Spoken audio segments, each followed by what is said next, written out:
Hi there, our highly valued, treasured and esteemed viewers and listeners, and welcome back to your channel of choice. This video I am about to present was compiled by our senior colleague, Dr. Nath Arua, a clinical pharmacist by training and profession who is the founder of Progressive Pharmacotherapy Consultants, the premier virtual clinical pharmacy institute for capacity building for healthcare workers. The Virtual Clinical Pharmacy Institute with a difference, where patient safety, medication therapy management and optimal clinical outcomes are very crucial and non-negotiable to us. Here, we seek to remain your premier source of crucial tips for high-impact pharmacotherapy services. So, on behalf of Nath Arua and the Institute, I humbly urge you all to sit back and spare me part of your very precious time to share with you very useful tips which may prove very handy in your line of duty. I now welcome you all to part 396 of our pharmacotherapy series, which majors in upper gastrointestinal disorders. The first clinical case reads, PRL is an otherwise healthy 45-year-old man who works in a high-stress job as an air traffic controller at a major international airport. He complains of a 2-week history of burning stomach pain, sometimes accompanied by indigestion and bloating. The pain initially occurred several times a day, usually between meals, and sometimes awakened him at night, but it has increased in frequency during the last week. Initially, the pain was temporarily reduced by food or antacids. Last week, PRL tried an over-the-counter H2 receptor antagonist that lasted longer, but did not provide adequate symptom relief. PRL states that he experienced a similar type of pain about 12 years ago when he was treated with omeprazole for a suspected peptic ulcer. He has smoked 1 pack of cigarettes daily for the past 20 years, has an occasional glass of red wine with dinner, and usually drinks 4 to 6 cups of caffeinated coffee throughout the day. PRL takes acetaminophen when needed for occasional headaches and a daily multivitamin, but denies the use of any other over-the-counter or prescription medications, including non-steroidal anti-inflammatory drugs abbreviated as NSAIDs and the previous use of clarithromycin or metronidazole. He denies nausea, vomiting, anorexia, weight loss, and changes in stool consistency or color. A review of other body systems is non-contributory. He has no known food or drug allergies. Physical examination is normal except for epigastric tenderness on palpation of the upper abdomen. Vital signs include a temperature of 98.8 degrees Fahrenheit, blood pressure of 132 systolic 80 diastolic, and a heart rate of 78 beats per minute. Pertinent laboratory values include the following: hemoglobin 14.0 grams per deciliter, hematocrit of 44%, stool Guaiac test, negative. All other laboratory values are within normal limits. So my question to you reads, what signs and symptoms are suggestive of a recurrent peptic ulcer?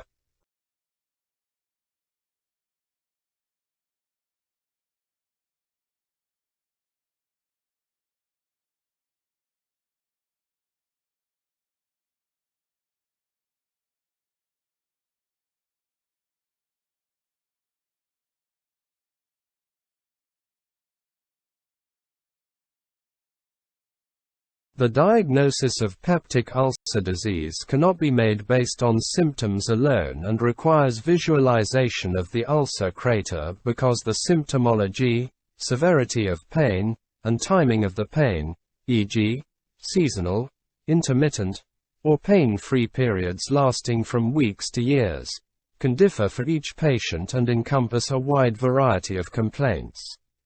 Most patients with peptic ulcer disease present with abdominal pain that is epigastric and often described as burning or gnawing, whereas others complain of abdominal discomfort, fullness, or cramping. Epigastric pain, however, does not necessarily correlate with an ulcer because patients with ulcer-like symptoms may have non-ulcer dyspepsia and asymptomatic patients may have a non-steroidal anti-inflammatory drug-induced ulcer. Heartburn, bloating, and belching may accompany the pain. Ulcer pain typically occurs during the day, but can also awaken the patient from sleep. That is nocturnal pain. In patients with a duodenal ulcer, epigastric pain frequently occurs between meals and is often relieved by food, but this varies from patient to patient. Alternatively, food may precipitate or accentuate pain in patients with a gastric ulcer. Antacids and antisecretory medications usually provide relief of ulcer pain in most patients. Pain usually diminishes or disappears during treatment, but epigastric pain after healing often suggests an unhealed or recurrent ulcer. Changes in the character of the pain may suggest the presence of complications. Nausea, vomiting, anorexia, and weight loss are more common with gastric ulcer, but may also be suggestive of ulcer-related complication.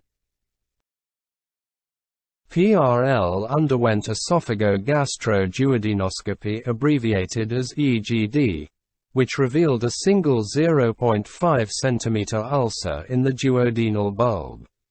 The ulcer base was clear without evidence of active bleeding. Antral gastritis was biopsy positive for Helicobacter pylori. My next question to you reads: what risk factors may have contributed to ulcer recurrence in this patient?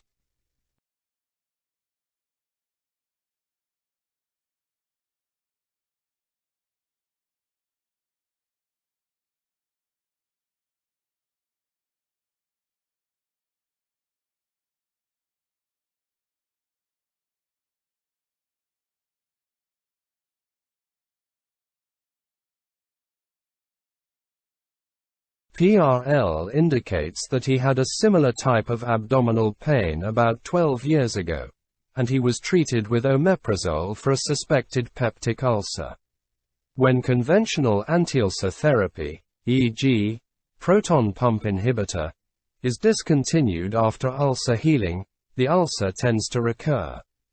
The most important etiologic factors that influence ulcer recurrence are Helicobacter pylori infection and non-steroidal anti-inflammatory drug use. It is not known whether PRL underwent testing for Helicobacter pylori 12 years ago. The patient denies the use of over-the-counter and prescription non-steroidal anti-inflammatory drugs. The long-term use of maintenance therapy to maintain remission after initial ulcer healing with a conventional anti-ulcer medication was standard practice for years and may have been an option for this patient at the time. However, successful eradication of Helicobacter pylori in a Helicobacter pylori positive patient cures the infection, heals the ulcer, and eliminates the need for long-term maintenance therapy in most patients. Other factors, such as cigarette smoking, psychological stress, and diet, may have contributed to ulcer recurrence in this patient. There is strong epidemiologic evidence indicating that cigarette smoking is a major risk factor for peptic ulcer disease and that the risk is proportional to the number of cigarettes smoked per day. Several mechanisms have been postulated, including delayed gastric emptying, inhibition of pancreatic bicarbonate secretion, promotion of duodeноgastric reflux, reduction in mucosal prostaglandin production, and increased gastric acid secretion. Although cigarette smoking exacerbates peptic ulcer disease, there is insufficient evidence to conclude that it causes a peptic ulcer, but it is hypothesized that smoking or nicotine might provide an environment for Helicobacter pylori infection. PRL works as an air traffic controller, which is a high-stress job. The importance of psychologic stress and how it affects peptic ulcer disease is complex and multifactorial. Results from controlled trials are conflicting and have failed to demonstrate a cause and effect relationship. However, the clinical observation of ulcer patients with high-stress jobs and a stressful lifestyle suggest that they are adversely affected. Caffeine-containing coffee, tea, and cola beverages, constituents in decaffeinated coffee or tea, caffeine-free carbonated beverages, and alcoholic beverages, such as beer and wine, all increase gastric acid secretion, but there is no evidence that they increase the risk for peptic ulcer disease. Certain foods, e.g., spicy, may cause dyspepsia or worsen ulcer symptoms but do not cause peptic ulcers. In high concentrations, alcohol is associated with acute gastric mucosal damage and upper gastrointestinal bleeding, but there is insufficient evidence to confirm that alcohol causes ulcers. Dietary restrictions and bland diets do not alter the frequency of ulcer recurrence. The next question reads, what are the goals of therapy when treating this patient?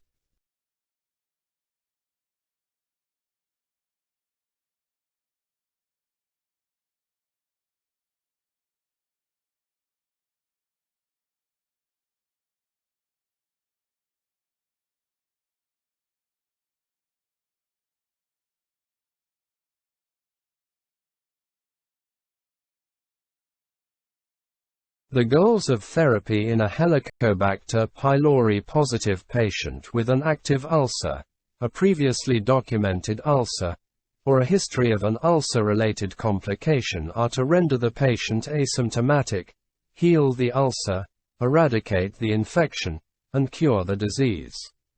Treatment should be effective, well tolerated, easy to comply with, and cost-effective. Drug regimens should have an eradication rate of at least 80%, intention to treat, abbreviated as ITT, or 90%, per protocol analysis, and should minimize the potential for antimicrobial resistance.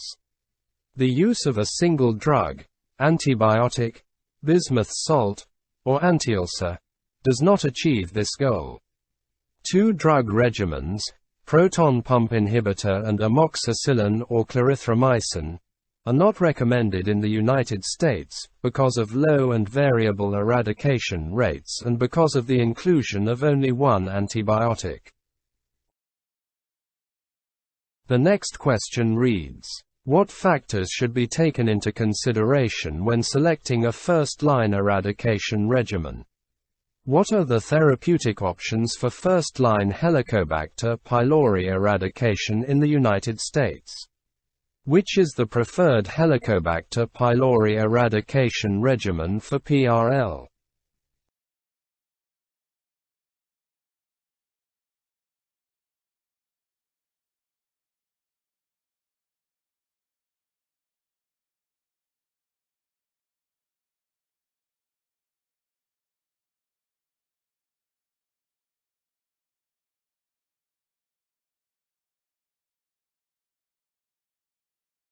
The selection of a first-line Helicobacter pylori eradication regimen should be based on proven effectiveness and should take into consideration antibiotic combinations that permit second-line treatment, if necessary, with different antibiotics, treatment duration, the likelihood of antibiotic resistance, and the ability to adhere to the drug regimen.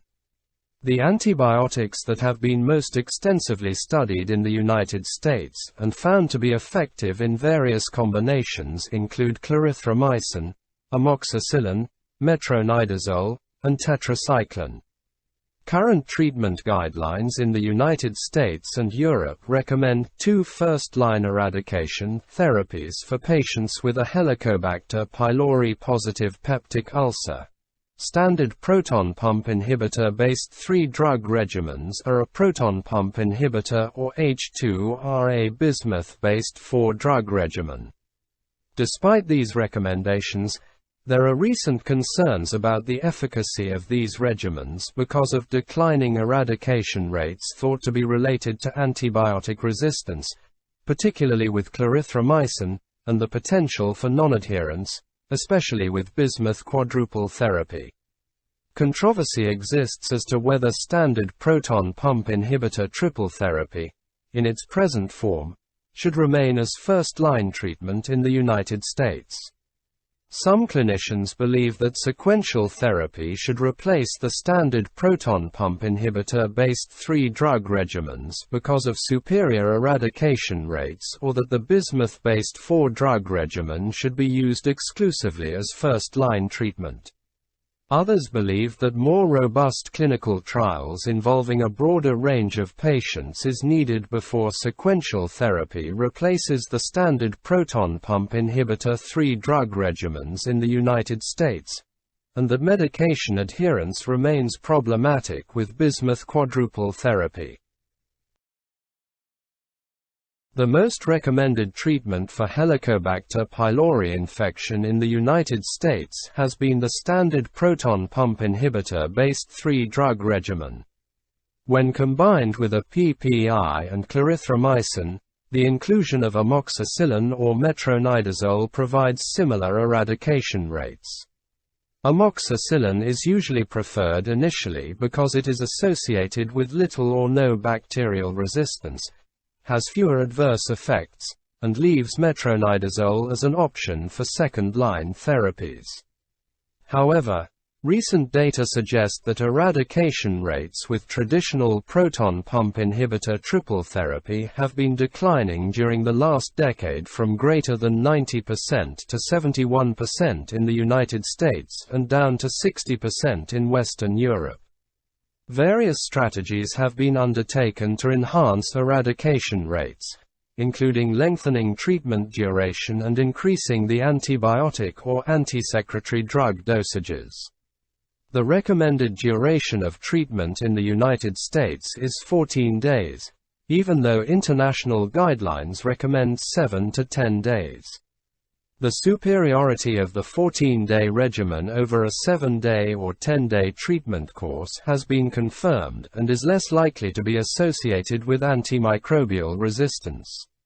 A treatment duration of less than 7 days is not recommended and is associated with unacceptable eradication rates. Increasing the antibiotic daily dose or extending antibiotic treatment beyond 14 days usually does not improve eradication rates. The proton pump inhibitor may be extended to 28 days if needed for ulcer healing. Twice-daily dosing of the proton pump inhibitor appears to be more effective than a single daily dose. Pre-treatment with a proton pump inhibitor before initiating Helicobacter pylori eradication does not decrease the rate of eradication. Bismuth-based quadruple therapy containing a bismuth salt, metronidazole, tetracycline, and either a proton pump inhibitor or H2RA has been advocated as first-line treatment because it usually yields satisfactory eradication rates despite increased resistance to clarithromycin. The complexity of this regimen and the potential for increased side effects often relegates it to preferred second-line status if not previously used. However, eradication rates, tolerability, and medication adherence were reported to be similar to proton pump inhibitor triple therapy when used as first-line treatment, although both regimens yielded eradication rates of less than 80% ITT. Using a proton pump inhibitor instead of an H2RA permits a shorter duration of treatment, 10 days versus 0.14 days, and may provide increased efficacy in patients with metronidazole-resistant strains of Helicobacter pylori. Increasing the duration of quadruple therapy to 1 month does not substantially increase eradication, although the anti-secretory drug may be continued for an additional 2, proton pump inhibitor, or 4 weeks, H2RA, in patients with an active ulcer. Small studies, primarily conducted in Italy, found that sequential therapy with a proton pump inhibitor and amoxicillin for 5 days followed by a proton pump inhibitor, clarithromycin, and an imidazole for an additional 5 days achieved eradication rates, that is greater than 80% ITT. This made a compelling case to switch to sequential therapy as the preferred first-line treatment in the United States. A recent meta-analysis of randomized controlled trials looking at previously untreated adults comparing sequential therapy with pre-existing or emerging therapies demonstrated that sequential therapy is superior to a 7-day course of the standard proton pump inhibitor-based 3-drug regimens containing clarithromycin.